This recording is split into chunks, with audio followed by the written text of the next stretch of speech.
live. And we're live. We are. Hello, everyone. Welcome. Welcome to the stream. I like the way you mentioned stream. You know, you have like this bookcase behind your head. It almost implies like you're very, sort of studious. Are you implying I'm not? I might be. So for those, number one, I'm just going to apologize. I might. Because Bob's on a tear today. I'm with not. Bad jokes that he thinks are hysterical. I don't know about hysterical, but I do find humor in my own humor. Yeah, I know I'm you probably find the humor only in one. your humor, but it's like over the top humor in your humor. It's over the top? Yeah. When you start falling back, laughing. That's true. And then you say, oh no, oh no. So if I said something like pull my finger? Yeah. Okay. All right, I'm just checking. Oh, well, he's definitely... Oh, my gosh, Scrum Sarge. You just took the cake with that faux pas. Oh, my gosh. Good morning, Scrum Sarge. Oh, my goodness gracious. Okay, so it is... So, Sarge, hit us with something hard. Some low, hard, or high heat, like a 95-mile-an-hour fastball. Hit us with your best shot, Sarge. Yeah, so we are here to help everyone out. It's Tuesday before Thanksgiving in the U.S. If you're not in the U.S., that's a relatively major holiday for us, but I think most of our viewers today are from the U.S. So we're going to have one last celebration together. So we're going to do this. Then I'm going to try and do the Metacast live. We're going to record it. We're going to transition from answering questions to our typical banter. Basically laughing at each other for about an hour after that. So, Josh, I have nothing but respect for you. Everything that comes out of your mouth is thoughtful, articulate. Your ability to express sincerity is not good. It's not good. That didn't come across the way I hoped it would. No. So, Sarge, question about Thursday. I think I'll probably do it. I feel kind of obligated. I set this thing in motion that every Tuesday and Thursday at 10 a.m. we're going to do this. I'm sure I'll show up for at least a little bit. We'll see if there's a party online or if everybody's still watching the Macy's Thanksgiving Day Parade or the Disney Parade or whatever's going on. So I imagine, just because I'm a creature of habit, that I'll show up at 10 a.m. on Thursday. But is there a timer behind you? There is. That's that timer, yes. It even has the official timer. Yes. Yeah. You know what happened? I was teaching a leadership class in a certified agile leadership class in Dallas last week. Yeah. And the battery ran out on the first day. So the timer didn't time? So it didn't really time well. And I was dysfunctional because I run my classes like so much on the timer, and then I had to give it to one of the students to take home because it needs a really little screwdriver to get into the battery compartment. And she performed surgery offline and was it Fire Sue? And it was Fire Sue. She had to take it home and perform surgery on it. And she did that, and I was so thankful. And then the next day, I felt like I was back to myself. Yeah. So hey, Fire Sue's on. Is she? Yeah. Oh, thank you, Sue. But it was like I was out of my. I lost my mojo. I'm so into like the tempo of the timer. Yeah. That I was lost. I wasn't. I was shocked at how much I depend on those timers. Well, Sue, we owe you thanks for many reasons, but we owe you thanks for she fixed it. Getting Bob his sanity back. Absolutely. Because I know how hard it is. I'm gonna have to bring like a little emergency like sort of micro screwdriver along on the road from now on. I have those glasses. I know. I have to bring one of those. Do that. So there's what was it? So Sarge, yes, it's that. Josh is agile. I'm asked a question. Can we get to a question? Well, let's do it. I said, I'm trying to plan an end-of-year retro, and have multiple teams come into the workshop. Any ideas for end-of-year retro? Have you ever done that? You probably did that at the Dude. We did. So the one thing that we did that was a little bit unique was every team had their retro. We followed the Spotify model, so we went down that path. Teams, actually we call them squads. So squads every sprint would do a retro. Once a quarter, we actually had what I called a tribe retro, where we had representatives from each squad come in and represent their squad for holistically as an organization, what are the things that we could do better? Are there process problems? Are there just HR problems? Are there product problems that haven't bubbled up? It was an opportunity for everybody to put things out on the line. And that was, people got really excited about that. And the funniest thing was the squad captains, that's what we called them, that came to that retro, they felt this amazing weight to represent their team, and the notes that they took to take all the thoughts and answers and things back to their squads. They really did a good job with that. But that's where we took a second as an organization to say, what can we do better? What are the things that we need to improve upon? We need to stop doing. We need to start doing. And that was our opportunity to hit the pause button and take a step back from the sprint, because you're getting your sprint retros and it's so focused on, okay, this next 2 weeks, the last 2 weeks, whereas it's very helpful, kind of like what you're doing, taking that holistic view, hitting the pause button and saying, what can we do better? And we just ran it like a traditional retro. We didn't do anything special. The only thing we did that was different was we just framed it differently. And I prepped people. So people knew it was coming and they came prepared. So those squad captains would sit down with their teams. I gave them a notice of about a week before, where they would start to mine from their teams the things that they were concerned about, so they could represent themselves and represent their squad well. So they would farm from within and they would bring it together as a group, and we would work together to find answers and improvements. So that's something that I've done that worked really well, and the whole tribe seemed pretty happy with it, and we kept doing it, and I think they've continued to do it since I left. I mean, at iContact, we did these large. We did retros at the end of every release, so we actually did like a whole company quarterly get everyone in a big room retro. Yeah. And I think the room could handle maybe 125 people or so. Wow. So we had, and we invited not just the technology teams, not just the ops teams, not just product, but we invited the whole company. So the sales group came, marketing group came and stuff. Not everyone, Right. but they had representation. And as we got, initially when we did it, we used sticky notes. So we did different, the 3 categories or 4 categories. You have different ways of collecting data. And we used sticky notes, and we actually had a data capture part. But then we noticed as the attendance increased, it became unwieldy to collect notes and group them and talk about them. So we started doing like an online thing, like a Trello board. So you could enter them like a week before we opened the board for people to put their comments in, and that allowed us to sort of pre-organize things and we did dot voting with a large group and stuff, and then we would talk about what did we collect. It was a nice transparent exercise. Maybe we allocated an hour and a half for it or so. I think we tried to keep it within an hour. But from an operational perspective, it worked the same way. What did we do well? What did we not do? It worked the same way. And what was was cool is it was company wide. So we would get feedback from. So not only did we radiate feedback of like we were open minded, etc.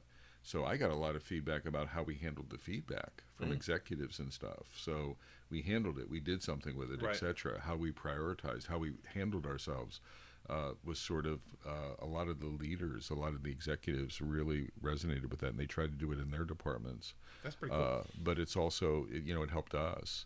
So that's a large scale. I put a link there for Josh's Agile Spotify.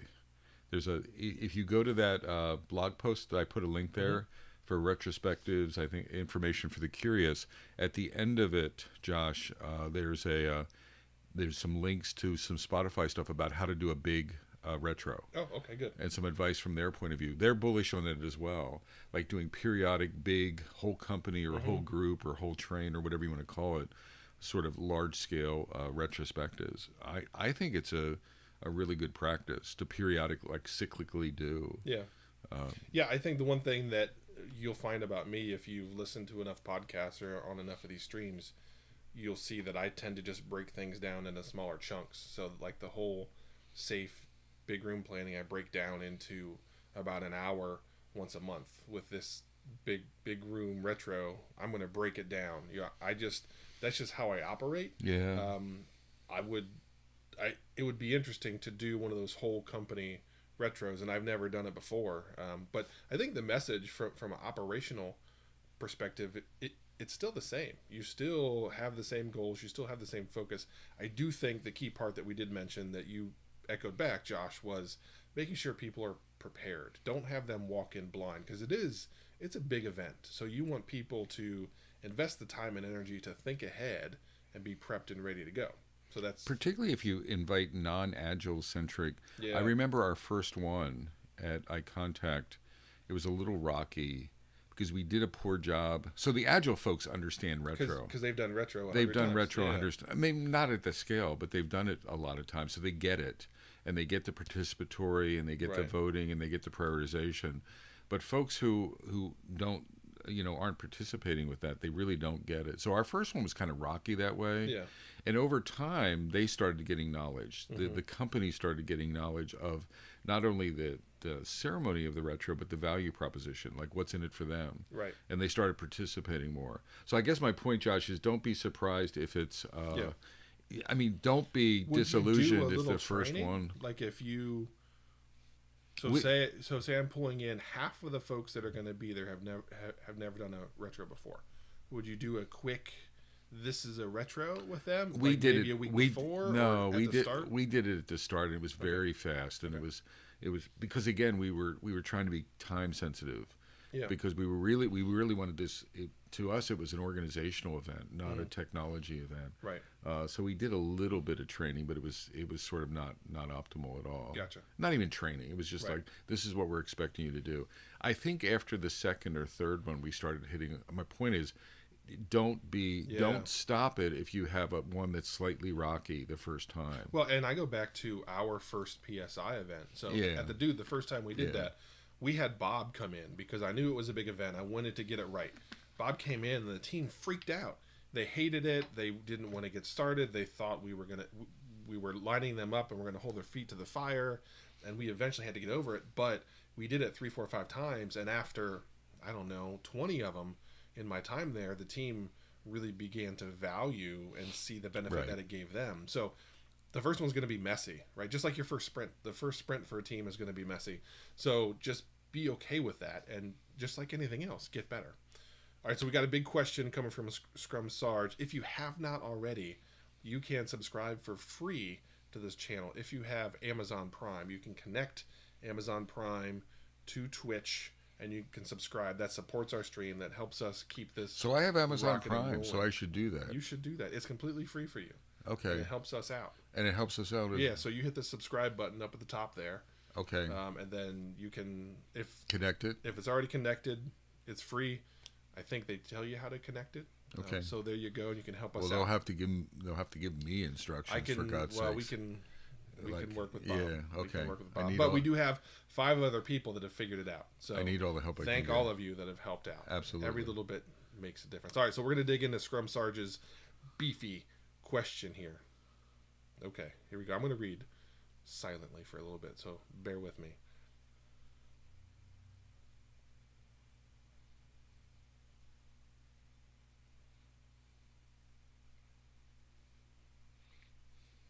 So, sir, what's the end? He dropped it off. He dropped the question off. It probably ran out because the chat can only handle a certain number of characters. Like I've had people ask questions, and then they write this like Yeah. 3 or 4 paragraphs because they're difficult questions, and then they hit enter and it doesn't let them. So, how do we get to a state where developers who started the movement are the ones who? I'm thinking he says are like in control or Yeah. sort of leading it. Gosh. So I actually was working with some folks, and somebody in a leadership position said, "Hey, I went and talked to a buddy who's done this agile thing before," and he said basically the same thing. He said it's really just a way for developers to be in control, and when they're in control, then they sandbag estimates, and then everything's back to where we started, so it really doesn't fix anything. And my response is, agile at that point is not the problem. The problem is the lack of trust. You create that sandbagging when you go in and you slice off 20% of the estimates because you don't trust the developers. You don't trust that they're there to do the right thing. So you cut their legs off. So in response to just give themselves some sanity, they have to sandbag. So I said that person, the biggest issue isn't Agile, it's not Waterfall, it's the fact that they don't trust their developers. And that's the ultimate problem that people run into. And I said, it's not the developers that are sandbagging. The developers are reacting to the environment that leadership has created, where they know they're not trusted. So to give themselves any shot in the dark, they've got to protect themselves and try and pad in some things. See, and I mean, I agree with you, Ooh. but I think it's two sides. So I don't think it's just the developers. I think the developers don't trust the managers. So I think Yeah. so it's there's two sides to the distrust. There's managers maybe don't trust developers, and I think developers don't inherently trust the managers. Thus, Dilbert.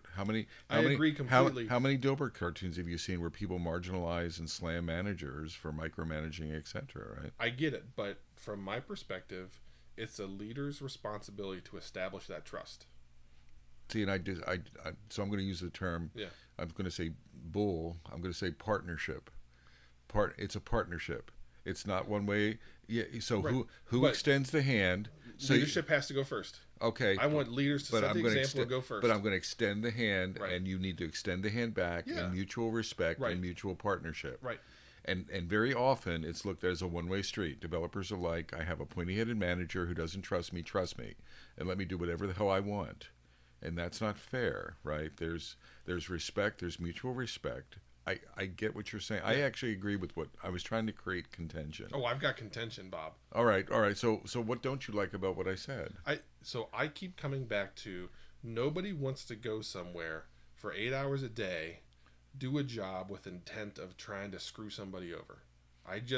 So that's managers as well as Right. developers, as Right. well as testers, team members. Fair point. Okay. The problem is that managers ultimately have the upper hand, and developers can say it's 5 points, but the manager's going to say nope, it's 3 or whatever, right? And they are the boss, and that hierarchy is there, and it puts the developers at a disadvantage because they ultimately make the call. They ultimately say, I'm going to tell so and so that the date's whatever because I'm the boss. I still see it. I get that there's a skew towards leadership, and you and I've talked about this. I mean, I teach this in my Cal class. I'm not saying there's no responsibility on the developers. Yeah, that's what I'm saying is that the leaders have to start it. The thing that I do with every leader is you have to extend trust to get trust. If you want the team to trust you, the first thing you have to do is extend trust to them. And developers have to be respectful, Right. and they have to be aware of business constraints, Right. And they can't always say, well, that's not agile, Right. You can't tell me what to do. That's not agile. Yes, I can. There's constraints. We're running a business here. We're all getting paid. So there's a mutual. I mean, I think the middle ground. What I'm trying to say. We're all getting paid. What does that mean? That means that we're all in this together. Okay. Right? I can't, it's not just leaders, it's we're in this together. So Right. we have to figure out a way. Leaders have a role. That role is guidance. That role is constraint making. That role is consistency. That role is leading. That role is leading. From my perspective, it's leading the charge and saying, this is and how we're going to operate. developers have some accountability, like Absolutely. transparency, I'm not suggesting they don't. right? Being open-minded, etc. This is great, people.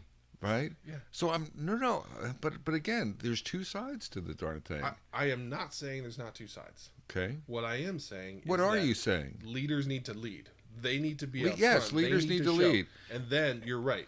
Developers have to come along. Okay, this person wants to trust me. I've got to buy in and try and trust them as well. You're absolutely right. No, I'm not buy in and try to trust them. Okay, you're right. That was a poor choice. Try to trust them. They need to trust too. right. There's a first step. Get it. But then get off your high horse, put the baggage behind you. Yeah. If we want to create, so why I'm arguing is if we want to create a high performance agile organization that's kicking ass, then we need that partnership from both sides. Absolutely. And yes, I agree with you. Leaders need to extend trust. I talk about extending trust. Yeah. It's not trust but verify. They need to extend it. They Right. need to create the space for it. But I see so many teams, and they need to let go of their untrust baggage. But the teams need to do the same thing. Yeah. I actually have seen a lot of leaders who bust their butt to try to extend it, and the teams are holding on to their baggage and treating the leaders. Leader makes one little mistake, says one little word the wrong way. Yeah. Oh, no, you don't trust me, that's not agile. And there's this overreaction, and it goes on both sides. And I think we need to, what I'm communicating, what I'm trying to say is we both need to sort of achieve partnership, mutual respect for the role. So managers need to respect the role of the team member, the developer, and give them some space, decision making, etc. And the teams need to respect the role of the leader, not the manager, but the leader. Right. And to me, the big thing that I push onto leaders is, number one, as a leader, you have to lead. So you have to set the example. We talked, I think, last stream about always setting the example, and and operating with that. You have to walk the walk. Right. I actually got hit from Eric Hannon because he was going back and watching previous streams, and he's always on my case about work in progress limit, because whether you know it or not, I've actually started like 3 companies in the past year. So he's always like, your work in progress limit is out of control. Yeah. And apparently in the last stream or one of the previous streams, I was on somebody's case about reducing their work in progress limit. So he sent me a text last night. He's like, I was just watching your stream and you were talking about work in progress limit, and I like laughed out loud the fact that you were preaching about I can't believe you have to walk your talk, sir. So that's one of those cases. But the good thing is that Eric and I have that relationship, which you need to have with your teams, where your teams can call you out and say, hey, what are you doing? And you can call the team out. Yeah, right. And we can have that mutual respect, that mutual partnership, that balance, that respective role. Like the leadership has a role, it has a place, right, and it has boundaries, and then the team has that as well. That's sort of what I'm sort of articulating. Okay, so first and foremost, Agile Jamie Collins, thank you for the subscription. Fantastic to have you. You've been here from the beginning. I appreciate it. You've taught me how to say Raleigh, not Raleigh. If anyone's going to argue with the pronunciation of our city, we can't argue with Jamie because he lives in the city where Walter Raleigh was born. So I can't argue with Walter Raleigh. It's Raleigh. It's Raleigh. It's, oh boy, we're going to start this over again. No, we're not. Oh, okay. No, I'll go with Jamie. All right. So Scrum Sarge, I think we covered it. How do we get to a state where developers who started the movement are the ones who were now resisting it? I think to get through the resistance, it's both sides. Yeah. I think we have to have this mindset of partnership. Yeah. This mindset of respect, this mindset of role acknowledgement, role of leader, role of developer. And it's not just developer, role of team member. There's different nuances to team member. Yeah. Even respect of architect, like architects, UX design, whatever the roles are, sort of understanding that, but how do we complement? I mean, you've seen that in Scrum teams. Developers may not respect testers. Right. Right. So there's this sort of this balanced notion of we're in it together. How do we achieve that? I think that's the state. Managers need to step back. And I think that's the hard part, and the hard part is creating that culture. Yeah. And the issue is that we've been talking about over and over again is people have such historical cultural baggage that they bring with them. And I talk about this in one of the talks I've given at some conferences, is understanding everybody has baggage. And everybody's baggage is a little bit different. And everybody's path to you is different. Yes, they might say they're super agile, but they might not be the agile you're asking them to be. And you've got to unwind that baggage. And the first thing that you have to do is build that trust and that rapport. And people come in inherently excited to join your organization. They are excited to join you for some reason. But they still have this historical baggage of how they operated. And I know I've done it before. After Bob and I worked at Teradata I was there for 2 or 3 years. You were there for not quite as long. 2 or 3 minutes. Yeah. Exactly. And I got into this mode where I figured out how to operate in Teradata. Then I left and joined a startup, and I was in charge. And I found myself operating in similar ways like I was still at Teradata. Right. And I left Teradata to get away from that, but I had gotten into this routine and this groove of this is how I operated, this is how I made decisions. Right. And I had to like smack myself and wake myself up. Unfortunately, there was no one there to do that for me, so it probably took a little longer than I wanted. But I remember the moment when I was like, wait a minute, I don't have to operate like that. I left Teradata for a reason, so I didn't have to do that, but yet I found myself doing it. So I got frustrated at myself. Like, what are you doing? You idiot, you left to get away from this and you're still doing it. So even when you want to leave, when you're trying to get away from it, you still have habits, and people have to work to Well, break when you them. get triggered, one of the things I was thinking about is increase your empathy. So I hear, and again, I'm picking on team, but I'm not really picking. But I've seen leaders are extending trust and trying. They make a mistake, they revert in language or something. I say, can I see your status report? And then someone triggers on that in the Yeah. team. It's like, oh, you're not supporting Agile at all, Right. right? We've totally reverted. This is bullshit. Blah blah blah blah blah. And so that one trigger, that one mistake I've made, it sort of triggers all of this other the baggage surfaces Yeah. and all the and again empathy and patience and understanding sort of should be part of our thinking because it's I just made a mistake, right? I just screwed up. It was a term, and if you and we all screw up, and we need to be sort of kind to each other. So that's part of it as well. So baggage is something that I think that notion that you just release your baggage and it goes away Right. is an invalid notion. It's sort of there for a while, and you need to be cognizant of what triggers it. When does it surface? Empathy can help you to sort of not trigger it, etc. And then this overriding notion of just being kind to each other. We all screw up, etc. Can help create sort of this balance that Sarge was talking Yeah, about. and that's something I try and address head on with my teams is I talk to them about the process of breaking old habits and building new ones. Yeah. That it takes time, effort, Yeah. and energy, and it doesn't happen overnight. But also, then I talk about we need to assume the positive. We need to assume that people are here to do a good job, and they're not here to get you. So maybe in the past they've had that, and they feel like Well, that I've was got it. to defend myself. Well, that was it. The dude. Remember Yeah. when we signed that? Yeah. Everyone thought. I mean, you were not malicious. Our hearts were in the Right. right. We're in the right place. We were not looking to trick people or anything. But everyone was perceiving us this way, and again, both sides need to be changing the way we think. But the organization there, I mean, we signed something that sort of was a breakthrough, Right. but we shouldn't have had to. It was like the Declaration of Independence. And it was like that, but we shouldn't have had to do that, right? Right. In a balanced society. I get it, but Yeah. to me, that was us extending trust. Exactly. Right. I that was agree. us saying, okay, we are as leaders, we're going to put ourselves out there. Yep. We're going to tell you it's not that. And it took one of our more senior developers a bit of a legendary moment where he went up and just slapped the whiteboard and said, everybody kind of quit whining and let's do this. Right. So then whenever we did another PSI event, we signaled it by somebody slapping the board. Yep. Of like, Yep. okay, let's go do it. And Yep. it became a joke, but it was one of those things where we had to extend the trust. Exactly. And a senior developer was just like, okay, let's stop whining. Let's just go do this. Let's trust these guys. Right. And that got the party started. And then people started to say, oh, okay, wait, these guys do trust us. Right. This isn't going to come back and bite Right. us. We aren't going to get our feet held to the fire by something we forecasted 12 weeks ago. And now there's a million things that have changed since then. Everybody got over that. Yep. So, yes. Ooh, F&A from Fire Sue. Oh, man. Really. So, Sue, is that about American Airlines losing your baggage? Oh, man. Oh, you're flying tomorrow? Holy cow.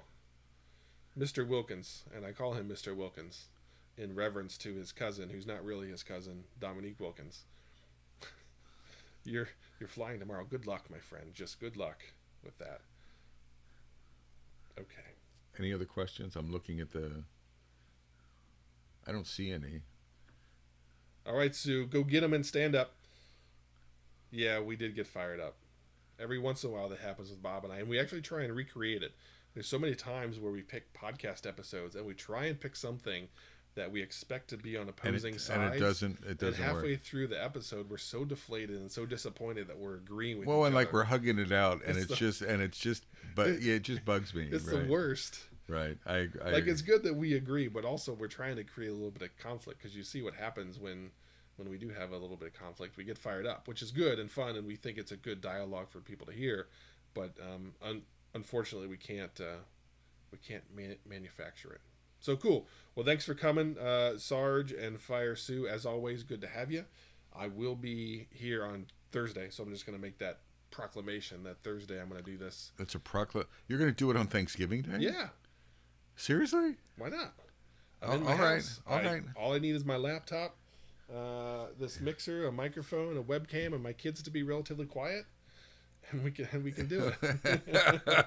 Exactly. That's an achievable list, right? Well, then the other thing is the grandparents are coming, so the grandparents will be in the house also. Oh my God! So you have a full house. It'll be interesting on Thursday. So have someone like throw a turkey leg in through the door or something. Oh, and like I think I gotta cook the turkey. Like, I'm trying to get roped into smoking the turkey. So smoking? Yeah, so we're gonna see how that goes. So have you ever thought about frying it? See, I'd be afraid of burning things down. I have, but I don't. That seems I'm not dangerous invest to me. In a fryer for that. Yeah, for that one event. But I've got a grill that that I have smoked a turkey on, and my dad really liked it, and he's in town, so I'm gonna probably go down that path because he keeps like texting me and calling me and saying like, "Hey, are you gonna smoke that turkey? You're gonna smoke that turkey, right? Like, Josh, you're gonna smoke the turkey." I'm like, okay, Dad, sure, yeah. So, and I bought a 20-pounder. So you know what I did this year that's pretty lame?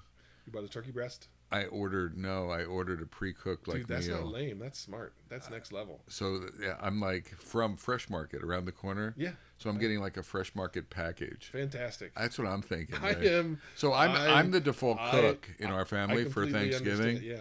Yeah. And I get exhausted. Like by the time I finish cooking, and then eat it. And then I'm like in my chair, like sort of passing out. But that's what Thanksgiving's all that's about, what right? I know. It's the late afternoon. You're watching the Lions. Yeah, but I'm going to be in my chair passing out no matter what I do. So if I can like skip the cooking part and just go straight to eating, and then chair. See, I saved a step, right? Okay.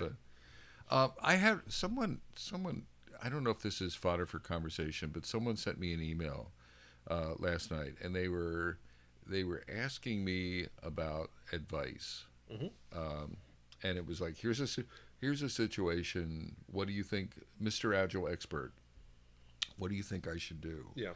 And in this case, I didn't even send them an email. I said, I'd like to talk. I'd rather talk because it's situational. But do you have any thoughts around how people take what we say? Yeah. So actually, this is something that is very close to home. Do you know what I mean? Yeah. So one of the things I mentioned, the 3 different companies and everything that I'm working on. One of them, I'm out trying to raise money. I'm trying to raise a couple $1 million to make that happen. And I've spent a lot of time meeting with investors and getting advice and talking to other founders and other CEOs. Hey, what'd you do? How'd you raise? Who'd you talk to? What was the approach you took? Blah, blah, blah, on and on and on and on. And I've spent weeks talking to different people, and I end up getting conflicting advice. So I actually sat down with an investor that I've never met, but I've talked back and forth with him a bunch of times, and I just laid this on the table. I said, hey, listen, this is where I'm at. Like, I'm just kind of frustrated, and right now I feel like I'm wasting my time. Right. And he actually was really good about it. He's like, listen, here's the thing about advice. It's just advice. It's not instruction. Find the bits and pieces that work for you. And to me, that connected the dots to the approach I've taken with Agile and frameworks is find the bits and pieces from Safe and Scrum and Spotify and whatever else that's out there that works for me and pull the bits and pieces. And I was taking this advice as instruction of this is what worked for me. Right. And I kind of wanted to facepalm myself and be like, you idiot. Like, you don't do that in your Agile coaching. Why are you doing it in your fundraising approach? And just listen and understand everybody's path to that point was different, and go from there.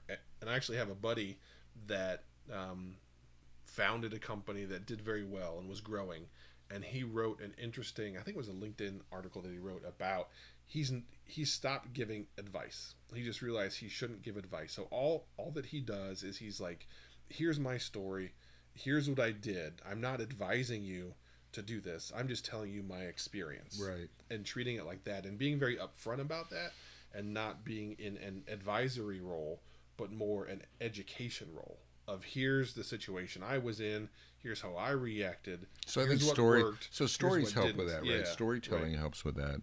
I mean, that's actually sort of where I was. I wish everyone would adopt that posture. Yeah. When I was writing, whenever I put my books out for review, and I don't normally have a really large review team. I normally pick somewhere between 5 and 8 people, but you get whenever you get the feedback, you get conflicting advice. And with my first book years ago, I discovered it, or on my own, the same thing you said. You get all of this, you get all of these words, Yeah. and you have to find the truth in it for yourself. And it's your decision. It's not there. You're not following the advice. It's these are data points. Collect the data points, listen to them, go inside yourself, figure out what your truth is, what your context is, and pick. And it's not you following that, it's you formulating your own way. Right. Right? Because at the end of the day, when I publish a book, it's not it's mine. Right. Right? And it's valuable feedback. But it's really, sometimes you try to like follow all of that. Like my discovery was trying to please everyone. Yeah. And you can't. Right. Right? You can't. There's conflicting. You're trying to type and then you erase whatever, and you're like, holy crap! How do I merge this in such a way that I please these 8 sort of reviewers? And you can't. And at the end of the day, no one's buying. You're the author of your journey, not 8 other people. Right. You're the author, and you have to. And I like that. Well, and to me, so I want to highlight, when you say that you're the author of your journey, it's not just that you're the author of your book. Is you're the author of your journey. Yeah. For real, like your journey of becoming the agile coach you want to be, or the leader you want to be, or the developer you want to be, or whatever that is, right? You are in control. You are in context, and you actually, the thing that hit me is you are the one that has the context for you. Right. What you have to do is understand the context that the other people had, Right. and see if there's any context that applies to you that would work, and not just blindly apply their advice to you, because you're going to be running in a million different directions. That's what I'm saying, and I think that's what we want. We don't often say that, and it's the other way is how they request it. Sometimes like give me, and I think folks in this stream are sort of, they're not taking it as gospel. They're not running off and blindly. I hope not. They're blindly following things, but it's sort of using it, putting a jigsaw puzzle together, and trying to figure out, hey, what step do I take? The other thing that gets lost sometimes is the experiment. Like you and I think you are an experimenter. I'm an experimenter. I try things out, and I learn from them, and I things work and things don't work, and then you pivot and you learn and you adjust, and that's the same thing. Is it's a journey. So like again, don't be closed-minded about one of our ideas. If you think it, then try it and see if it works in your context. The one thing I started doing was I started basically keeping like a batting average for my experiments. Wow, that's interesting. I was just doing experiments and trying stuff because it was different. And the thing that, and I know I've told this story before, but so I'm going to apologize, but it applies right now. When I interviewed for a director level position at Amazon, they have this leadership manifesto where these 12 principles of leaders, and one of them is you're right often. And I remember reading that, like, am I right often? Am I really? And so at that moment I started paying attention to the experiments that I was doing, right, and saying, did this intuition that I had and the reaction I have to it, did I end up in the right spot, or did I swing and miss? So I started paying attention to my batting average, basically, to see, was I swinging and missing, or was I getting some base hits? And what I started to realize was that I had a fair amount of base hits. So what that enabled me to do was start trusting myself more. I was second guessing myself a lot. Right. I was in this mindset of, okay, I was missing. And then I actually looked at the data, and I realized, you know what? I'm not that bad. I'm getting on base. I'm doing the things I need to do to make things better. So then that enabled me to be more confident, which I know you think is probably pretty humorous. But it enabled me to try and experiment more. Like more confident than you currently are? I know. It's an unusual situation. Like, what does that look like? It's in the stratosphere. That's what I'm thinking. It's like leaping Empire State Buildings with a single bound. Yeah. Something like that. Yeah. Yes. So, but that was one of those things that I was just doing experiments kind of willy-nilly. And then I started to examine the experiments that I was doing and do the retrospectives on myself.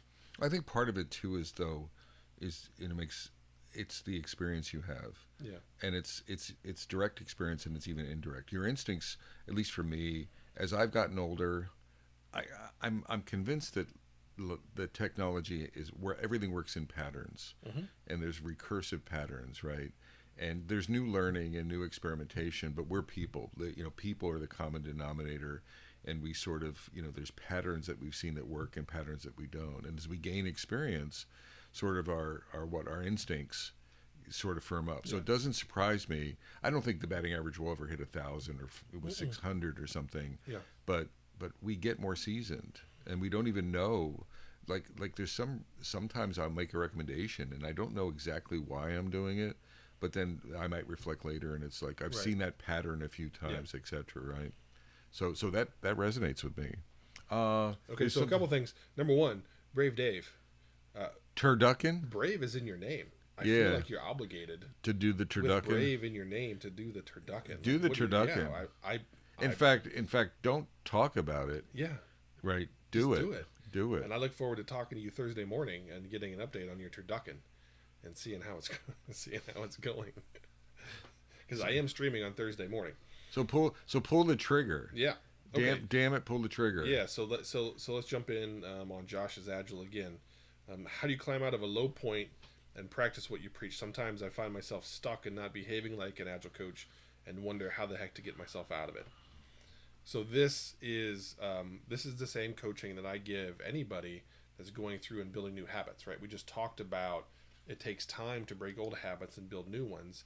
And the number one message that I send to developers when I'm helping or coaching them through changing the way they operate is just getting them to be patient, because so many of us in the software world are used to going in and changing a keyword or changing a variable name or whatever, and all of a sudden it works. And now we're done. The build's green, all the tests pass, customers are happy because I changed that one thing and I was able to do it in like 5 minutes. Humans don't work like that. So you've got to get comfortable and watch the way you operate and find the little wins. That's the thing that I try and do, is find the little wins where you're continually evolving your behavior in the direction that you want to go. So patience is the big thing for me, and just getting people to be patient with themselves. I would agree with that. I want to, maybe the example is teams. I've seen teams that are accelerating. Yeah. And then they hit a flat point, whatever a flat point means, meaning they're not continuously improving. I remember at iContact this happened. Which is impossible to continuously improve. Exactly. Right? So independent, the measures were like quality or throughput or whatever, but the teams would just sort of take a hiatus. And I remember leaders or some of the managers that reported me, they were all worried about it. It's like, holy crap, look at us. We're not improving anymore. And I'm like, I really struggled to worry about it. I was like, what's wrong with taking a break? What's wrong with having a pause? Continuous improvement is hard. So I agree with you, patience in yourself, and realize that it's actually, I think it's normal and okay to have a lull period. Mm-hmm. It's okay to take a break. It's okay to not be agile. I mean, I can't believe I'm saying this, but it's like, if you're going to be unagile, it's okay to have a whip limit of 20. I don't know what you're talking about. Exactly. For a few weeks. Eric, you heard him say that. Bob said it was okay to have a whip limit of 20. and not beat yourself up, right? The other thing I was going to say, another idea totally unrelated, so be patient, is go get a partner. So this is where I think having a coach, or you and I don't coach each other directly. Not directly, but indirectly. But it's not a direct. We do not have a direct coaching relationship. Mm-hmm. But we have an indirect coaching relationship where I get energized. I'll indirectly use you as a sounding board, and you'll give me advice, and you remind me of a principle, and I'll tell you you're wrong, and tell me I'm wrong, and I have to reserve my ego and embrace the wrongness or my mistakes or whatever. But the point is, we sharpen each other, I think, sometimes, or we re-energize each other, or we remind each other that we're not perfect and we're human and it's okay. And we give each other space and permission. I'm maybe making it sound more grand than it is, but I think it just kind of happens naturally because of the relationship we have. Exactly. And we bounce things off of each other, and we talk through things, and we try to figure it out. And that's been a tremendous help for me. And me. Yeah. So that's what. So go get a sounding board or a mentor or a coach or a partner or multiples of those, so that you can so that you can, when you're Which stuck. you kind of got here in this community. Yeah, and you have it in this community. So find someone in this community. Conferences do this for me. When I go to a conference, it re-energizes me sometimes. Actually, most of the time, conferences re-energize me. User groups, anything like that. So that's another way of just embrace the low point. Don't beat yourself up about it. Don't practice what you preach. Who cares? You don't. I mean, it's not 100%. It's a marathon. It's not a sprint. Right. Yeah. To me, it's patience. It's understanding, and giving yourself that freedom to swing and miss, right, and not expect to get it right every time, but being comfortable, to Bob's point, of that long haul, knowing that in the long haul I'm going to get this. I'm going to just keep chipping away, because reality is it's hard, and if it was easy, you'd already be there and everybody else would already be there and we wouldn't be talking about this. But the reality is doing this really well is difficult and challenging, so be patient, all those things. Okay. Oh, imposter syndrome. Yeah, I wouldn't let that creep in. I'm going to link in there's one of the co-CEOs of Atlassian. I love those guys. He has a blog about imposter syndrome. No, actually a video. Yeah. It's a TEDx Sydney. So it's a TED event in Sydney. There's a pretty good article that he wrote also. And it's 14 minutes. It's really worth it. I mean, here's someone who has built this incredibly successful company from the ground up, et cetera, and he's sharing like his imposter syndrome. And so I think another part of it, and thank you, Brave Dave, but it's sort of embrace imposter syndrome and sort of recognize those dynamics, and then just sort of that's another part of the partnership, is slog your way through it. So it's just sort of like soldier your way through it, but doing it alone is really hard. Yeah. So let me I'll just put this link here.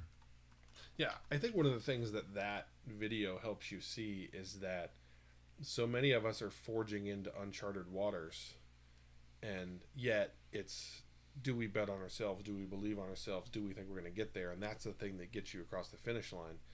There's no, just the number of people that have done this and done this well is relatively low, right? So you've got to just keep fighting. Because what you see in the video is he's like, yeah, I'm in this boardroom and people are asking me questions, and I've never built a company like this before, and I've never done this, but they're talking to me like I have, and I haven't, and I got to go figure things out. And there's a board meeting, and holy crap, I'm representing this company. It's a good video. It does open your eyes into just the reality that even these people that are leading these fantastic companies doing all the things you want to do, they're wrestling with the same things that you're wrestling with. And when you see that, when you understand that, it just helps you be more confident in the way that you go. One of the things, Josh, is Agile. You were talking about the Burlington Agile. You just made a mention of the conference you're thinking about doing there. One thing that comes to mind is setting up like a coaching clinic. So some conferences nowadays, this is a little mini venue within your conference venue, and find an Agile coach in the area. Maybe there's a coaching circle or just one Agile coach, and ask them to pull together other Agile coaches. And it's sort of like, it's an open space. So it's a series of tables and chairs that you can set up in the conference area. Normally people put up a whiteboard or something. You can sign up for coaching. And so people come in, it's a clinic. People come in with an issue. They sit down at the table for 15 minutes. It's usually time boxed with a coach, and they discuss an issue. And I was thinking that might be a nice complement to your conference, to the open space day and or to the conference day itself. The other nice thing about that is it takes on a life of its own. It's a perfect place to do what we're doing here, but in many little sessions. Yeah. And it gives people a chance to sharpen their coaching skills. Yeah. So that just came to mind. Yeah, so a couple things. One, Josh, your comment about, I'm a department of one and I'm a noob, so I'm basically making all this stuff up as I go. Bob, that was you at one point, right? I hate to tell you Josh is Agile, but I'm going to divulge one of the super secrets of consulting. I make shit up all the time. Yeah. And I get paid for it. How weird is that, right? It's are you doing it? What are some of the constraints? What are your intentions? I have good intentions. I'm leveraging my experience, which does count. But I can't tell you how many times I suggest within boundary of like the context, I'm guessing and making a recommendation to a client that's sort of a guess, an intelligent, informed guess. And very often the how I present myself, like, I don't present it like I don't know so this is not what I do. I don't know what the hell I'm doing. I'm guessing. Right. Why don't you try this out and see what happens? That's not how I present it. I actually present those ideas with confidence. I talk about, I've seen similar things work really well. Mm-hmm. So I'm confident, I'm bullish, I have a lean forward posture, and folks buy into that because, Bob is experienced, etc.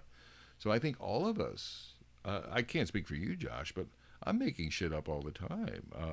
Informed stuff. I'm trying not to take risks. It's one of those things where not every situation is the same.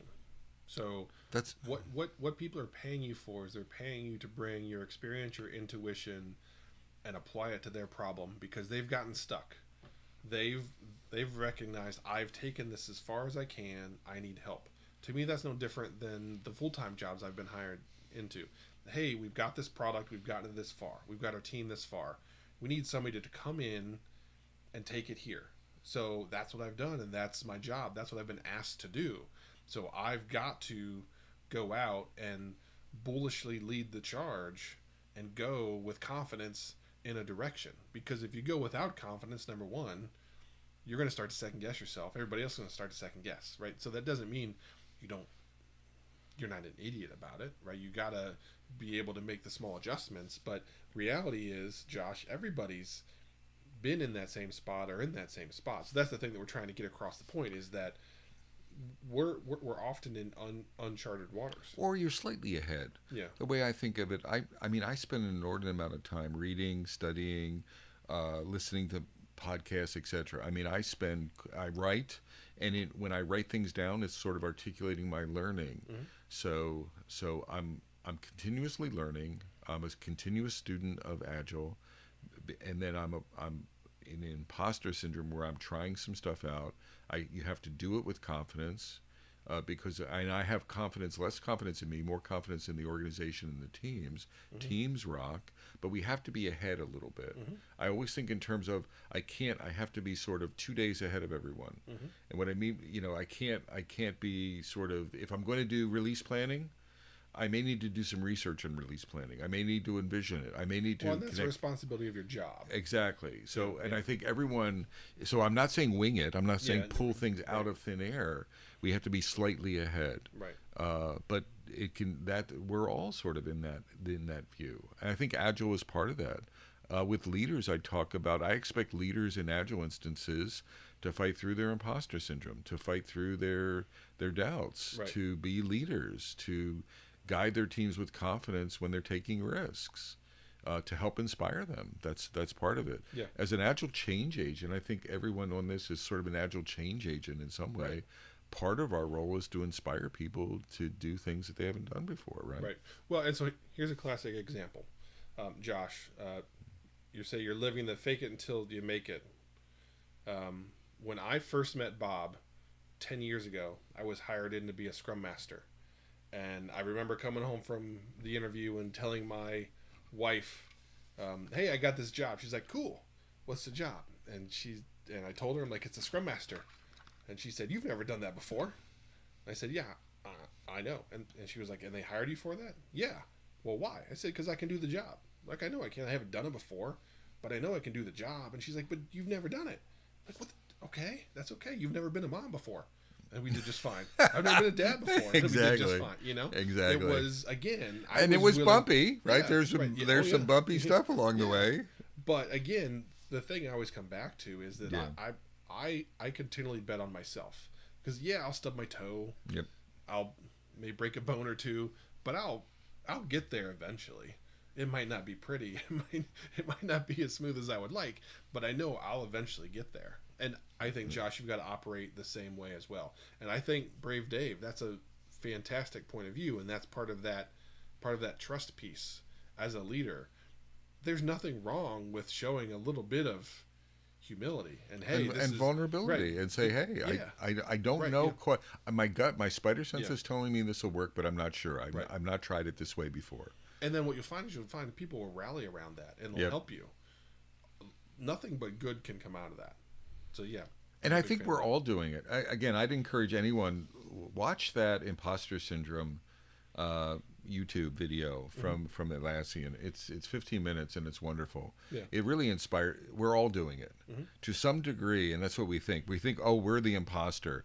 Everyone is Yeah. fighting through imposter syndrome. Everyone has that sort of hurdle that they're ongoing, and we just need to sort of move through it. Well, and so I'm going to dip my toe into politics. Forget who's Oh, no. Forget who's in the position right now. Somebody Is that position bent over or no. okay? Somebody becomes the president of the United States of America and they've never done that job before. How do you think that person feels on day one Can you imagine that? when they wake Yeah. up and they're like, holy crap, I'm the president of the United States Exactly. of America. I've never done this before. Exactly. What am I going to do? Right? They've got to figure out how to figure it out quickly and how to show the country that I've got this. I can handle it. There's no way you can prepare for that role. No way. Well, and the other thing is it's not a lone ranger. It's Yeah. a team. So another big part of it is very quickly finding people that you trust and putting a team together. Yeah. So it's not it's a singular role, but it's activating a team, right? Whether you think of it that way or not. Yeah. It's really activating a team. Yep. Cool. Did we cover I think we covered everything. I think we got it all. So unless there's any other questions from Josh or Brave Dave or whoever else, let's see who else we got here. Man, we got a few people out there. I think we Yeah. had a good stream. We did. Well, What do you call it's it? always good, Bob. Is it a stream? It is a stream, yeah. We are streamers. I said Ninja, Okay. like me, you, and Ninja. He just has. He probably has 8 100,000 people watching. gazillion people watching him. All right. Oh, happy Thanksgiving to all of you Yes. as well. Absolutely. Happy Thanksgiving to everyone. We are going to transition into recording our podcast episode. So you're more than welcome to hang out if you like. If not, that's okay. We'll just continue to talk to each other. So are you going to stream the podcast? I'm going to record the podcast and live stream it. So we'll try and do both at the same time. Holy crap. So we're still going to record it and publish it on our normal channels and all that You're stuff. like a technology But I wizard. wanna- You are.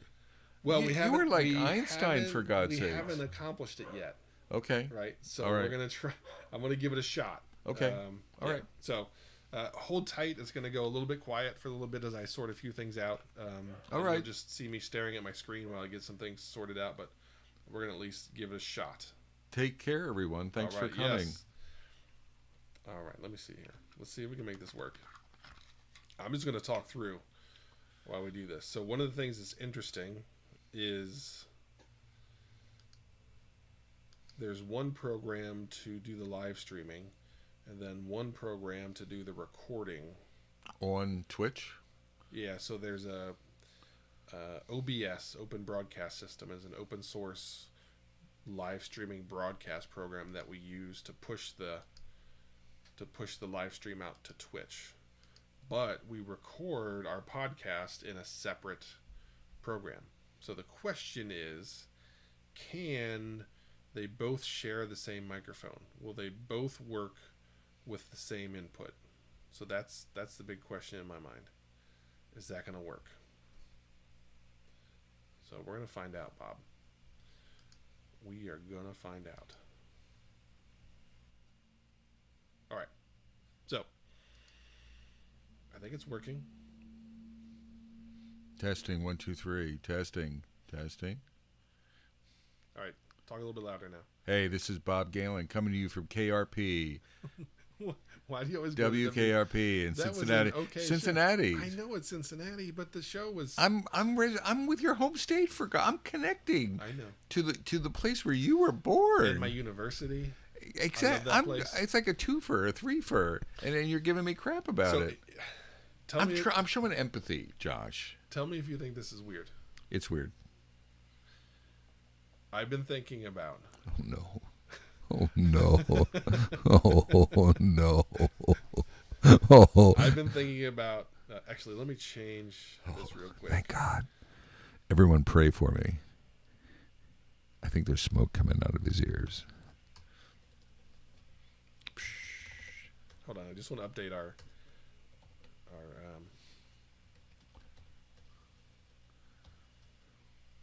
hold on. Give me a break. Are we working? Yeah, we are. Okay. We have a question teed up for the Metacast, right? You have it? Yeah, we do. Cool. So I've been thinking, and I guess it's just weird, my own mortality or whatever, that I'm thinking about this, but I've been thinking about when I die, I want some of my ashes spread at Nippert Stadium. Is that weird? Nippert? What's Nippert? Nippert, that's the where stadium? that's the stadium where I spent 5 years of my life. Nippert. Nippert That's Stadium. the name of it, Nippert? James Gamble Nippert. Nippert. So he was the grandson. I'm still stuck on the nip of Nippert. That's what you call it. We call it the nip. Yeah. I want to go to the nip. Yeah. You know what? So here's the story. So he was the son of James Gamble of Procter and Gamble. He was the grandson. Oh. He played on the team. They were playing against Miami of Ohio, who's our rival. We've been playing them for like 125 years or whatever.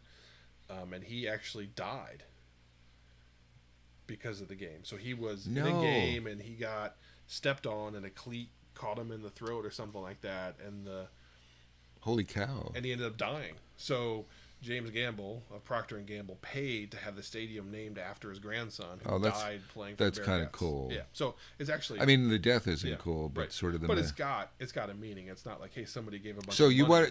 want to get cremated? I want to get cremated. I think I don't know. Like, what else am I going to do? Well, no, people do regular funerals. There's like you're to cry. I don't want people crying over me.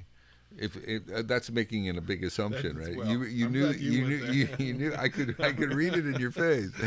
I'm glad you went there. My dog might be there whimpering about me, Josh, or something. But because how else is it going to get his? And then if you do the cremation, then the next question is like, what do you do with the ashes? Well, right? so it's weird. So you would go to the NIP, and I want half of my ashes at the NIP. At the NIP, and half of my ashes at Dowd Field, which is my high school stadium. No way. Yeah, so that's what I think. And I haven't said this to my wife at all. She'd be like, are you that into the sports thing? That's what that says, right? Those are like my two favorite places on earth. Like, that's where I had fantastic 4 years in high school, fantastic 5 years in college. That helped shape who I am. And I value all of that. No, but that's what it says. But it's not about the sport. Like, forget the sport. No, but the experience. Yeah. Mine are Maine. I want to pick some places. I love the ocean. Yeah. And I haven't lived my entire life in Maine, but some of the sort of most peaceful places in the earth for me are ocean, like Rocky Coast, and not Sandy Coast, but Rocky Coast. So I want to. Doesn't that hurt your feet? But it's still very cool. So I'm sure the I've never been there. I'm sure the NIP. Oh, the NIP is fantastic. Oh my gosh, I just love it. The NIP. Yeah, yeah, that's a little weird. Okay, it's a little morbid. I mean, it's a little early for that, don't you think? Well, maybe not. It is weird. Yeah. I'll help them. I'll help them spread it. I'll help spread you. You think you're gonna be there? Maybe. You never know. With my walker. Yeah, so I haven't brought that up to my wife. I figure I should probably bring that up to her. You probably should. Yeah. I probably shouldn't have first talked about that here. But it says something about. I've always known that sports were like a real strong, like they were a part of your background in Europe. But I didn't realize that actually says they were incredibly strong, part of who you are. It was. I view them as very much shaping who I am.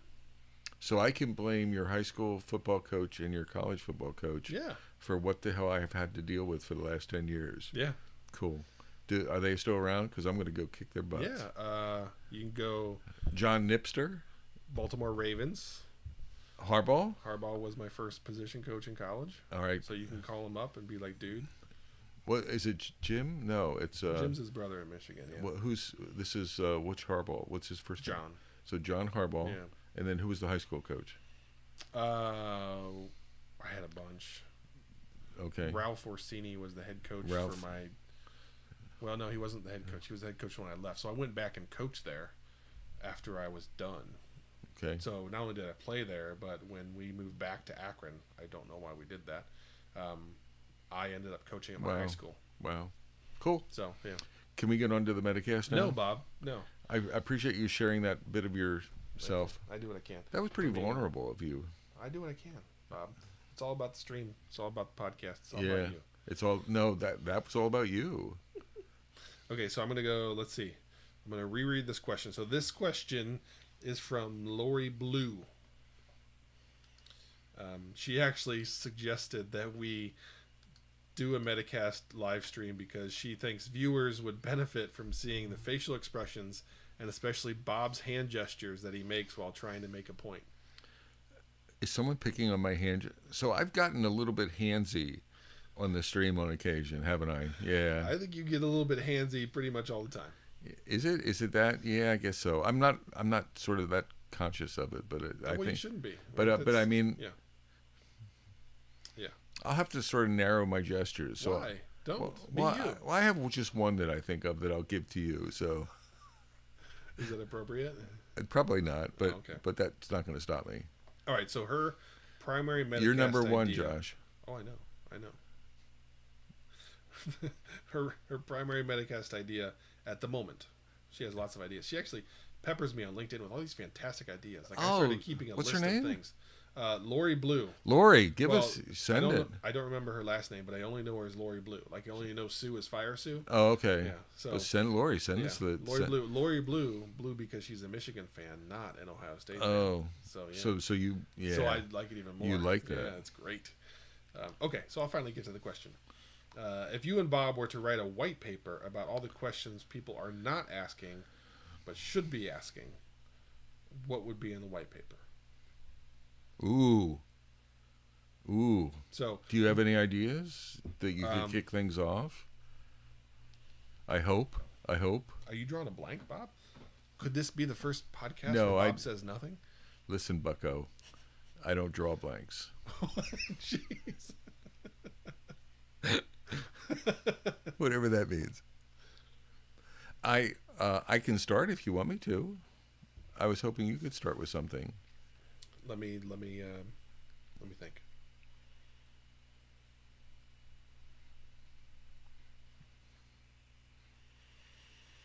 I'll start. You can think. Well, let me give me a minute. All right. Do. See, this is Bob. Bob cannot sit idle. Do. So while I'm thinking, if you haven't already, please hit the subscribe button up at the top. Ooh, let's do that. Let's have Bob hit the subscribe button. I've already. No, I'm not going to.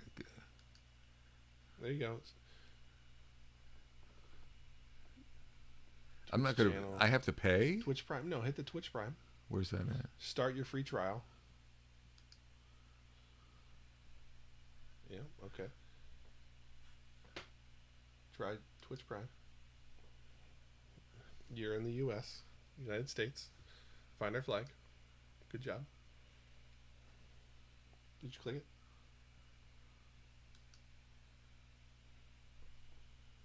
Okay. Log in. Oh, crap. You don't know your Amazon login? Let's turn the camera around and get Bob's Amazon password. No. We can all buy Christmas presents for each other. Don't even joke. Do you have a topic yet? You're supposed to be getting a topic. Are you coming up empty? Coming up dry? No, I'll have something. Well, then where is it? It's brewing. It's ruminating. I don't know. Actually, I do. I think I do. Yeah. I got it. I'm good. It's my connective tissue talk. Okay. Okay, you did it. All right, you did it. You got it, boss. Let's do this. See, Twitch is telling you you're the boss. Am I done now? Yep. Okay, so now you go back to our stream. Nope. Next one. All right. So hit subscribe. Hit the refresh on that. So what's your topic? Well, I'm not going to tell you, Bob. All right, so subscribe now. Subscribe free. There you go. Look at that, Bob. Oh, I'm subscribed. You're subscribed. Yeah. Cool. Oh, I get a little message here. All right, so Okay. what do you got, Bucko? Well, we're going to start, and then we'll go. I'm not going to tell you. Oh, so we haven't started yet? No, we haven't said welcome to the Metacast. Oh, That's how we start. all right. Yeah. What kind of I don't know. I'm confused kind with of- the technology. Let's get going then.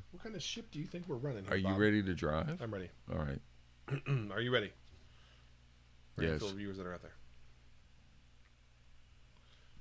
Welcome to the Metacast. I'm Josh Anderson. And I'm Bob Galen. Don't forget we're recording an episode. Yeah. So for those of you that may not have been online, we are recording this while we're also live streaming. So we're trying something new. Bob and I have been live streaming for an hour and 10 minutes on my Twitch channel, and now we're trying to, while we stream, also Do a record an Metacast. episode. All right, So cool. we're pioneering some new ground. We're gonna hopefully make it work. So welcome. And then we have a phoned in request. We do A request topic. from Lori Blue, a common participant in our Twitch stream. She sent something in asking us about if we had to write a white paper around what questions people aren't asking that they should be asking about Agile. What are they? So you think about the things that people often get distracted with and focus on, but what are the things they should be focusing on that they haven't been?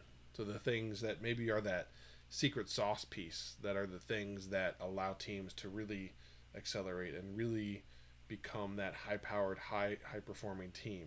So that's the topic for today. And we're going to go get that party started. So Bob Galen has some ideas. No, Josh, you got to Me? kick it. Yeah, I got to kick it off? You got to kick it off, babe. Oh, okay. All right. Why'd you have to go to the babe? I had to go to the babe. Like, everything was fine, and then you had to Yeah, throw out come on, babe. Come on. Just throw it in there. Put it in. You know, the good thing is it wasn't baby cakes. It wasn't. I reserved, right? It may be coming though. Come on. Oh. What do you got? Well, you've been sitting there quiet for 5 minutes, and now you're I've been getting mad at thinking. me about I'm not not mad, going fast enough. But I want to honor you and give you You're your so full space. of crap. That is the Give most... you your space. No one buys that. No one buys that. Okay, so I will get the thing that I believe to be what I refer to as the connective tissue, the thing that allows teams to be really effective, is PSI planning or PI planning, if you know the safe world. And what that is, to me, the reason I call it connective tissue is so many people have their sprint plans and their backlogs. Everybody's got that. Cool, good, we're doing our thing. Everybody has a roadmap of the things that the company wants to do in the next 6, 12, 18, 24 months, right? Everybody has that view of the things that are out there. What people struggle with so often is having a process and a way to facilitate things from coming off the top of that roadmap and migrating their way into their sprint backlog. So the thing that I use to solve that problem is what I call PSI planning, just because that's how I learned about it when I went to my SAFe training. And what we ended up doing is every month we forecast out the next 6 sprints. So those things that are 6 sprints out, they are coming off the top of the roadmap. So you're saying release planning we should be asked more. People should be thinking more about forecasting, Right. look ahead. Doing it more often, having an actual process in place, having a way for stories to matriculate. That's the big word for the day. Yeah. Okay. To matriculate from the roadmap and these big epic boulders that So are out there. you mean the fog?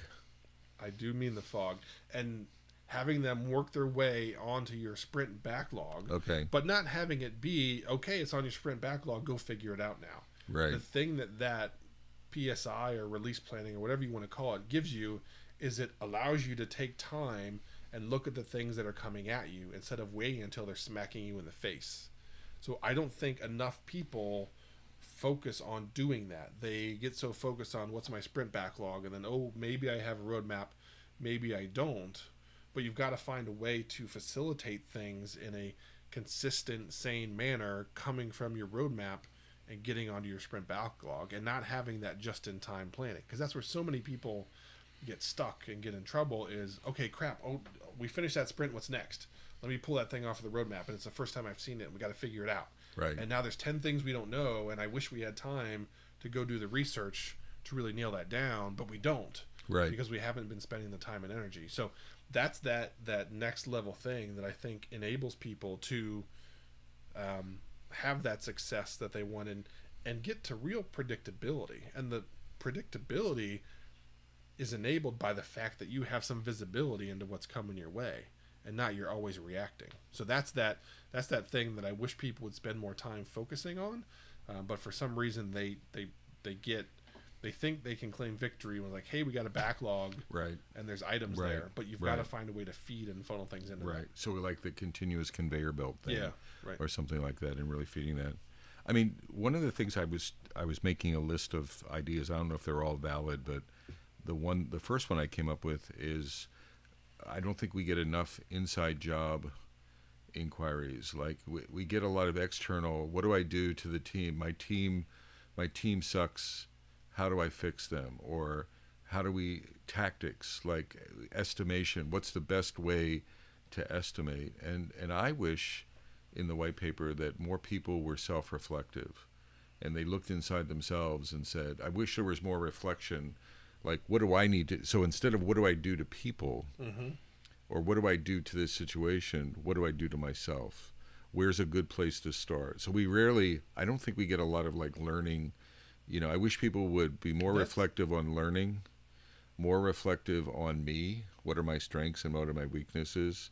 We got one in the stream just before this, like imposter syndrome, but that's rare. Mm-hmm. That was thoughtful. That was a rare, to me, that was a rare sort of, most of the inquiries or sort of tactical, or how do I work on them? There's this notion in Agile of you start with yourself first, Mm-hmm. right? That our Agileness is not an outside job, it's an inside job first. So it's inside first, outside later. And I don't know if we get a lot of. That's an interesting point. That, what as you sit there and explain that, I started thinking about the coaching that I'm doing, and I don't push that enough with the people I'm coaching. And it's interesting because I can look around and see the people that are doing that, and you're like, oh, okay, they're going to be just fine. Like, right. You can look and see who's naturally doing that. Richard Core receives the feedback. Richard Core, you work with him at Dude. Yeah. He's an inside. I mean, he's an outside. I'm not pigeonholing him, but Richard Core is self-reflecting, mm-hmm. right? Richard Core looks at himself and he's learning and he's thinking and he's considering, etc. He's inquisitive. He's curious about him for himself first. And then, of course, he was a Scrum Master with you, so mm-hmm. of course he was applying that stuff. That's that. I'm just using him as an example that maybe resonates with you. But yeah, I wish it was more of. Again, I'm not whining or complaining about it, but to me, it's more of that inside-out stuff. Like, how did we get? How did you get to the point where I think I could threaten your job? So if you were working in a company and mm-hmm. if I forced you, if I was your leader and I said, Josh, either I want you to drive the people to work 7x24 or you're going to be fired. Right. I suspect you would be fired. Yeah. Right. I just don't think you're going to do something that's so counter to principles that you've mm-hmm. sort of have inside yourself that you're going to do that. Well, then the question is, how did you get there? How did you become so well-rounded? Mm-hmm. All right, I'm not putting you up on a pedestal. A lot of food. I got very well-rounded with food.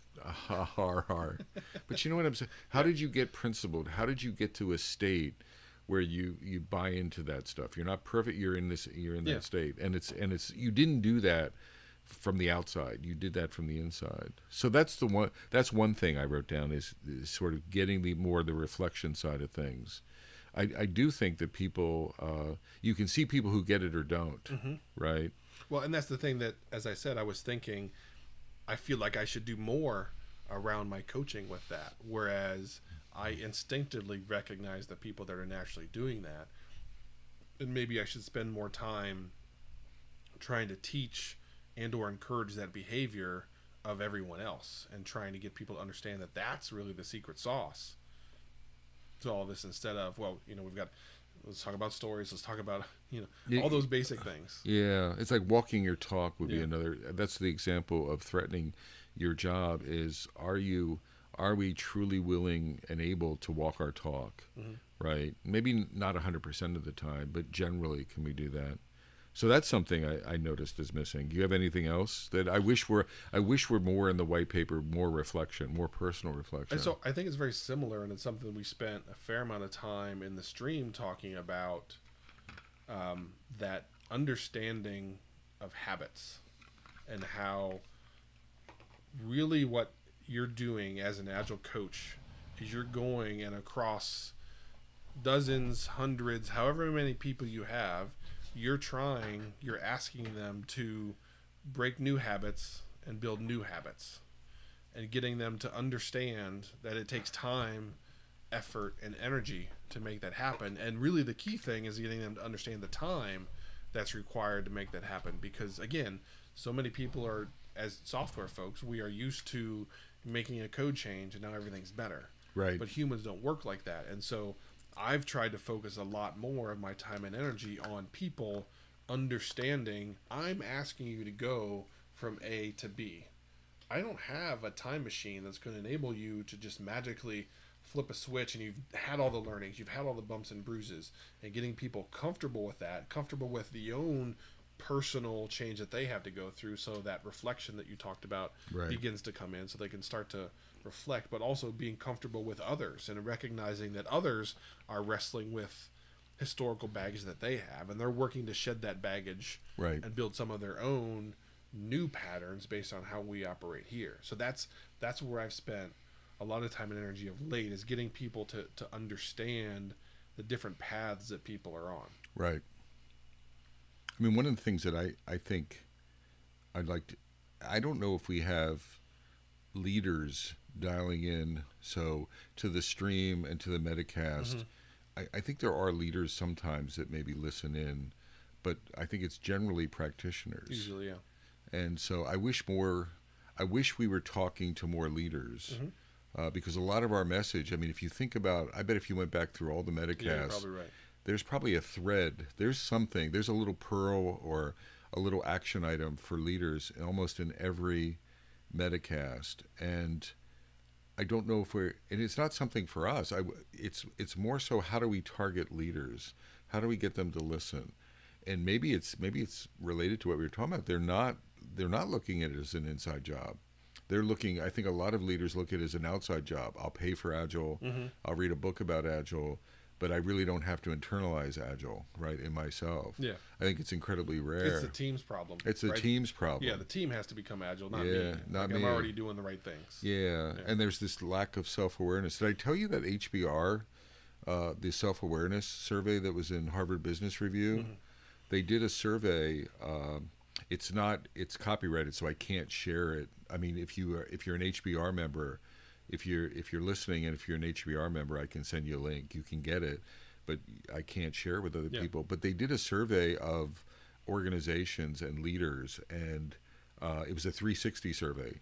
And so 85% of leaders felt that they were fully self-aware of their blind spots, their ability to communicate, etc. But then when they surveyed their teams, guess what the percentage was of people who were...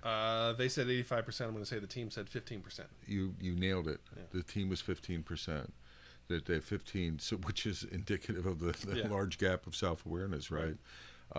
So I think part of the gap that we have is, how do we close? And I think that same gap is in communicating. Leaders think that they're great communicators, and they're not. But they're not aware of. They think they're straight shooters. They think they're having crucial conversations, and they're not. And we've talked about that in Metacast. But it's sort of getting leaders in, and then how do we get them to close that awareness gap? Well, and I'm a little bit fearful of saying this given the argument we had in the stream about leaders and responsibility and where that lies. But I do think leaders are in a hard position because they don't often get the feedback. They don't. From the directions that they need. Like, I think about in my path along the way, you've given me direct feedback. Again, I thought I was self-aware. I thought I Right. was doing the right Right. thing. And then you basically said, "Hey, dummy, you can't do that. Like, do you understand what you're doing?" Right. And I didn't even agree with it when you told me that, but I trusted you, so I'm like, "All right, I'll give it a shot." And you were right. So I clearly thought I was self-aware, and I clearly wasn't. So Right. the problem is that I think not enough leaders have enough good, positive voices that are helping them Or along any the way. voices. I would, and even team word, like team upward, Yeah. because teams avoid it, they're afraid or whatever. But so the very people who complain about the lack of self-awareness aren't really contributing. Right. And there are bad leaders, right? There are Yeah. bad leaders who can't handle the truth, but there are Right. also good. I've talked on the Metacast about Ralph Kasuba being able to be like he could handle feedback. He really embraced feedback, no matter what it was. He didn't. Right. It wasn't a question of liking it or disliking it. Some of it he probably didn't like initially, but he would take it and consider it. Right. Mm-hmm. He would sort of, and it goes back to what we were talking about earlier in the stream. I think it was the stream where you find your own way. So you look for the truth in it. Mm-hmm. So you look for the truth in the feedback and then do something with the truth. Yeah, but it's hard when you don't get any feedback. When you exactly. Like I remember. So when I was at the CTO I worked for there, he was giving me my annual review, and he was laughing. He was like, "The last time I had a review, like I don't even remember. Like as a CXO, you don't get a review, you don't get feedback, you get input from the board of you're doing your job or you're not. So here's a raise or you're fired, right? It's like there's just the amount of feedback that's coming your way, Right. unfortunately, reduces as your responsibility goes up. And it seems like your feedback should be in direct proportion to your responsibility. Absolutely. But they seem to be in the inverse, and that makes a hard job even harder. Because you're just flying blind. Yeah. It'd be like flying without instruments, right? Right. You just don't know what the hell's going on. To your point, the higher you go, it should be in the inverse. You should be getting more because you have more organizational responsibility. Right. You have more layers, But etc. you're not getting less. But you're getting less. Absolutely. Right.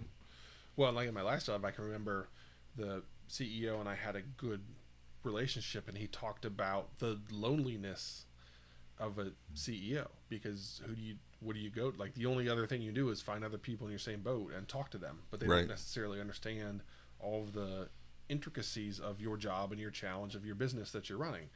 So that's the challenge that's out there. I mean, I'll go back to Ralph though. I mean, one of the things in our relationship, and he found a few people, myself and maybe a couple others, where he could get that feedback. So Yeah. I agree with you that it's a challenge. You almost have to go mine it. Mm-hmm. You can do surveys. You can couple with HR departments. So I'm not super big on 360s, but that is a way of giving you generic like group-based feedback or anonymous feedback. Yeah. You can have some organizations have business coaches. They'll actually bring in an external coach to a leader. Mm-hmm. Usually it's executive coaching, but that's another way of just giving you insights, right? And you could request that, Right. etc. But we have a responsibility to do that. So I was thinking of sort of, again, I'd like to talk to more leaders, and I'd like them to be more self-aware. Do you have any other gaps? Well, I'm going to ask this on the episode, and just it would be interesting to hear some feedback, folks. Let us know on Twitter or email or however you want to get back to us. One of the things that's, as you started to explain that, I started to wonder, should we change the marketing of our podcast? Like, are we talking about leadership a lot, but we're not actually saying we are? Like, do you think it would make a difference? Do you think we'd be able to reach more leaders if we said we were an agile leadership podcast? I don't know. It's an interesting question, right? You know, like, are we I would. mislabeling? I wouldn't want to lose. Yeah. So I think we provide value to whoever our listenership is because Yeah. we're growing, and I think we're Yeah. providing value. So I wouldn't want to lose, but I'd want to gain some different perspectives. So how do we do that? And it may be as simple as a marketing. Maybe we change the marketing, or we don't change the name, but we change. Yeah, no, I don't think we changed the name. I think we just maybe pushed the leadership up, because as you mentioned it's like, you're right. Like, we spend a lot of time talking about leadership responsibility and roles and ways to behave. I would love it. Like, when know. was the last time we had a budget question? Yeah. Or a dealing with, I mean, we've talked about it. You've talked about it from the dude. Right. But like a CFO question, a budgeting question, handling projects, like balancing multiple contracts question. You know, what I would call leadership, we don't get. Right. And we don't even go there very often. And we have experience in that area. Organizational modeling. Yeah. Right? How do you set up structures and things like that? What are effective agile structures, like team structures? We've hand waved around Spotify.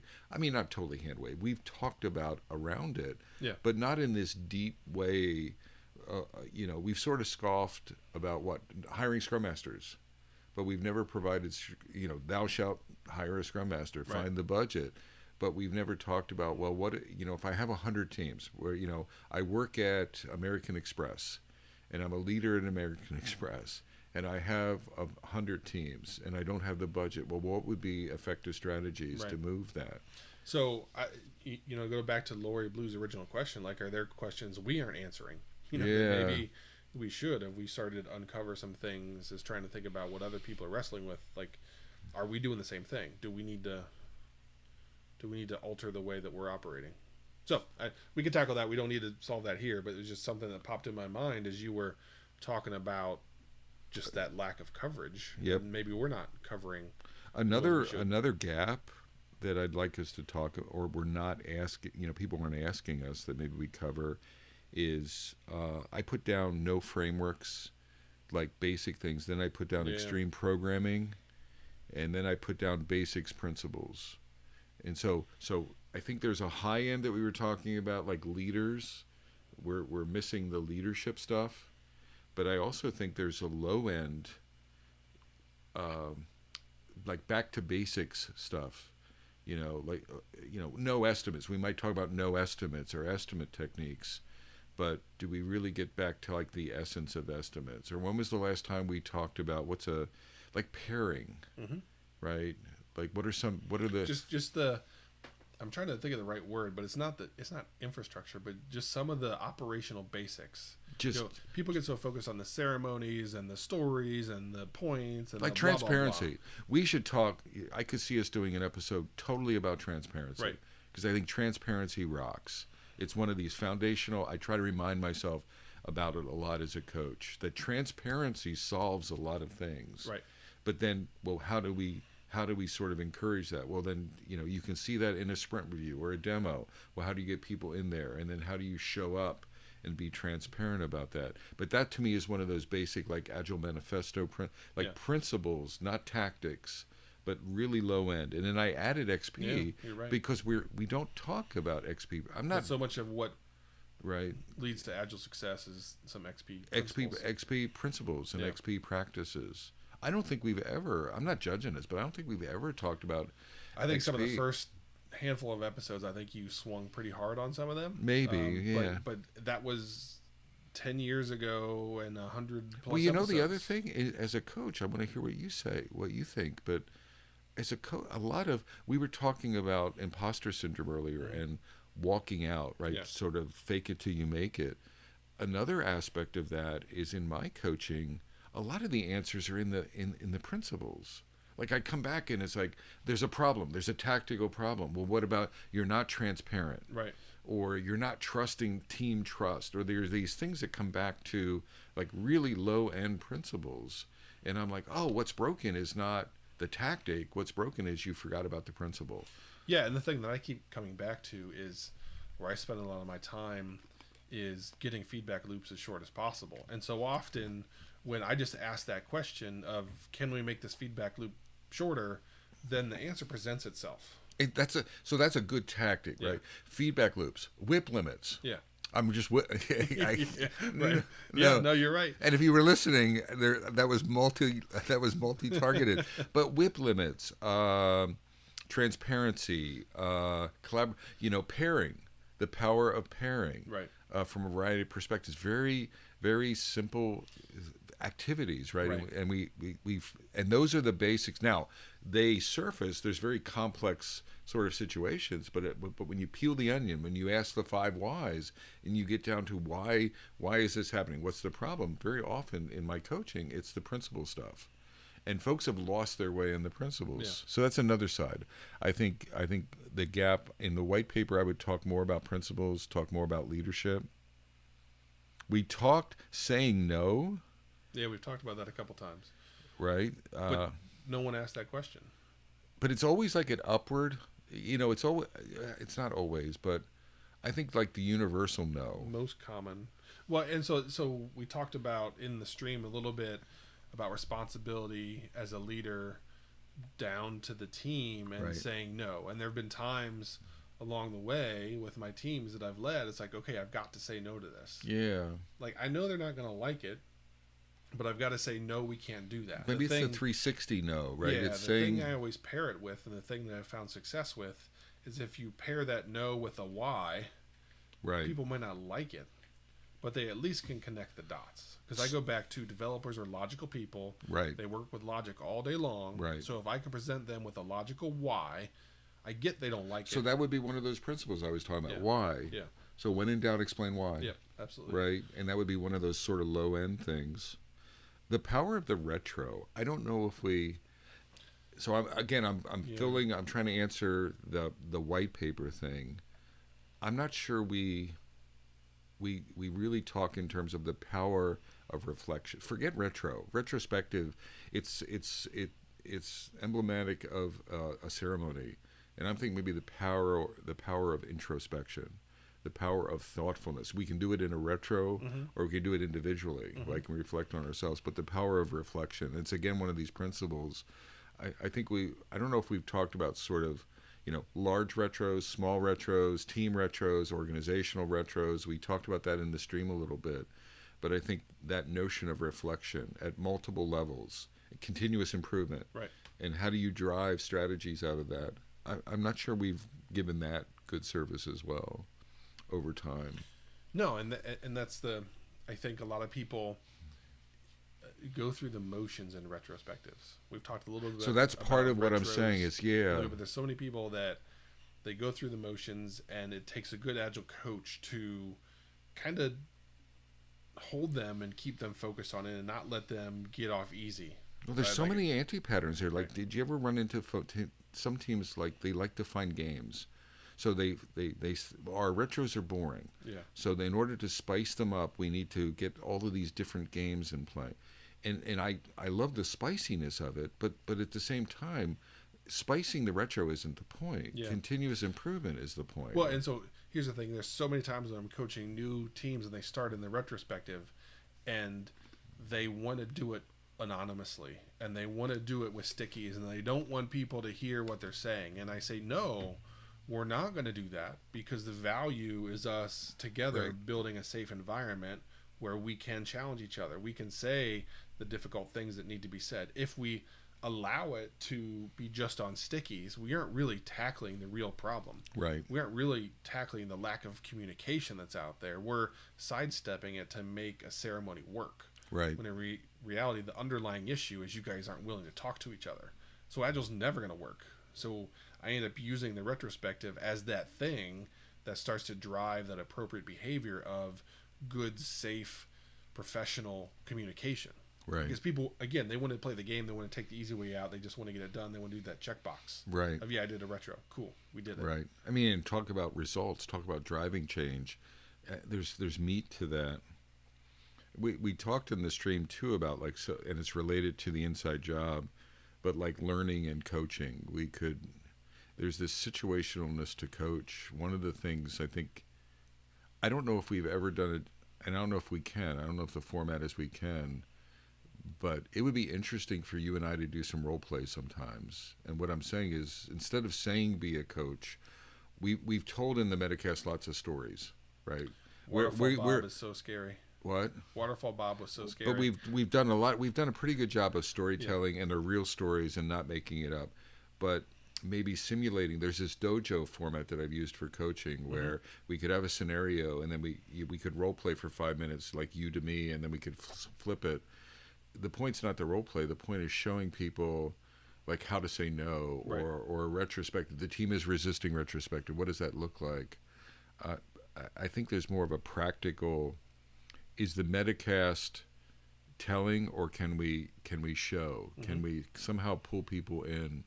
The stream is a little bit. Actually, the coaching dynamic would be pretty cool on the stream. Mm-hmm. Do you know what it? Yeah. Because people could interact with us as well. Oh, that's a really good idea. So do a role playing and the have role them play, be- the role plays, Oh yeah, that's interesting. right? So Okay. we could do, or they could interact and they could sort of make adjustments. They and, could be the team. yeah, or something. Yeah, they could throw those curveballs at you. Or Yeah. we could do it, but we're Yeah. getting feedback from them. Right. Yeah, I got you. Okay. I guess when I'm not picking on the coaching. It's it's can we in the white paper.